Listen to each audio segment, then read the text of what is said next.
Hi everyone, in this video I will show you how to verify a ZALO account. So first you need to install ZALO to your device, create an account, and basically if you want to verify your account, the first thing you should do here is you have to simply have an active mobile number. So you need to go to account and security, you need to verify your account inside ZALO. You need to enter your mobile phone and you will receive an OTP like this. And all you need to do is to enter the code. Your account will be verified with that phone number. Next, to verify your account is you need to submit or you need to attach a verified ID, such as citizen ID or whatever is the option there.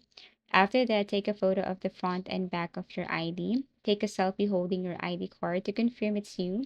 Submit the information. You have to wait for at least 1 to 3 working days.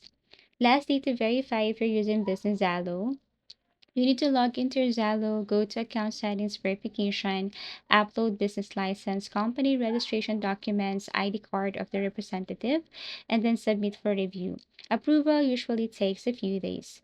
And basically, these are the ways and how to verify Zalo account. Thank you for watching and see you again in our next video tutorials.